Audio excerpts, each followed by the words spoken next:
Oh, hey, didn't see you there. Are you worried about your school also turning into a dumpster fire like what's behind me?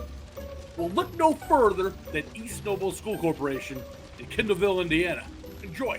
Students filled the halls of East Noble Middle School this morning, protesting over the resignation of their principal, Andrew Deming. Amanda Henson's daughter goes to the school, and she says it is uplifting seeing the students stand for what they believe in, but also how staff responded under his leadership. One of the educators telling the students that's not what Andy would want, and that he would want them in the classroom learning. And that just shows you how amazing our staff here is at East Noble Middle School. And the students actually listened to them and went back to class. I mean, that speaks volumes in my opinion. In a Facebook post, Deming says leaving the school after 10 years is one of the hardest things he's ever done. He also states that Superintendent Teresa Grimeau is one of the reasons why he is resigning sooner than expected. He says, quote, "I have been told on several occasions that I do not build relationships with students, and recently that I do not build relationships with low socioeconomic students." Deming goes on to write that the superintendent has been at the school maybe 2 or 3 times the entire school year and has yet to see him interact with students. Henson says there's a policy that puts teachers in fear of losing their job. She says they cannot express their concerns against East Noble members. Just when you thought your school district was free of influence and control by the far left, think again. So East Noble School Corporation is located in Kendallville, Indiana. It is about as rural as you could possibly get.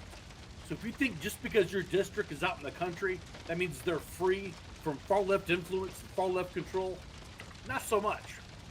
If Kendallville, Indiana can have their school corporation taken over by the radical left, then it can happen anywhere in Indiana, and it pretty much is. Now let's take a quick minute and see how Teresa Grimeau performed at her last job when she was a superintendent. Let's take a quick look. According to a press release by Becky Hand, what prompted the interest began after one parent expressed concern over the fact his 4 daughters attend a school that allows biological boys who identify as girls to use the girls' restroom. It has been confirmed by both Manchester Elementary Principal Amy Corris and Superintendent Dr. Teresa Grimeau that this is happening now. Boys can now go to the bathroom with your daughters. And yes, girls can now go to your son's bathroom. Yeah, so obviously she was a fine performer at that school. Now, unfortunately for East Noble School Corporation, there's also a small group of fringe, far-left agitators that attend these school board meetings. It's comparable to something that you might see on Libs of TikTok. That's how wild it is. Now, keep in mind, like I said before, Kendallville, Indiana is out in the middle of nowhere.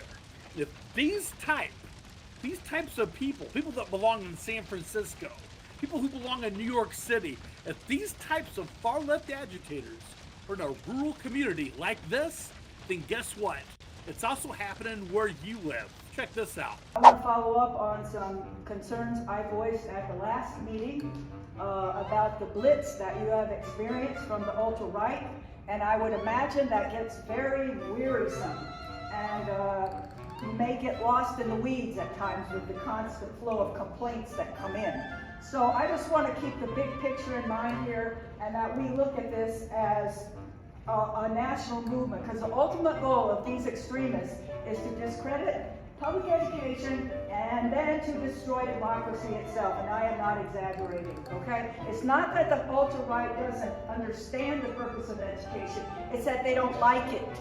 They don't like public education's inclusiveness, its embrace of everyone, all races, ethnicities, religions, immigrants, genders, and sexual orientations. They dislike the public part of public education.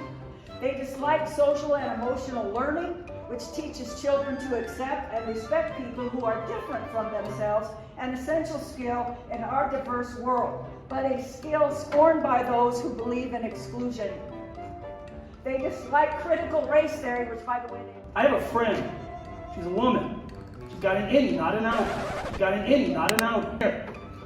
Guess what she doesn't have? She does not have ovaries. She has testes. Please tell me what she is. Recently, I noticed that the movement across the nation to seize control of local school boards the extremist rights campaign to seize control of them has arrived in my hometown, and that got me involved in this. It alarms me. And what I'm saying at this point, I'm sure you already know, but I need to say it because I want you to know that I know it, and I'm going to be bold enough to suggest that I speak for the majority of right-minded citizens of America when I say this. This is not it's a tiny teapot, but this is not a tiny tempest. This is happening all over the country, and people who do not want this for their local schools, their public schools, are standing up and saying so. So you've endured this right-wing blitz, and I sympathize with you for that. And nothing in a school board pertains to the Constitution. This is a business meeting for the people of the East Noble School Board District. They put words into their names such as liberty without knowing that the word liberal literally means lover of liberty. And this whole transgender issue, there is no binary sex in this world. A lot of people think there are, there isn't.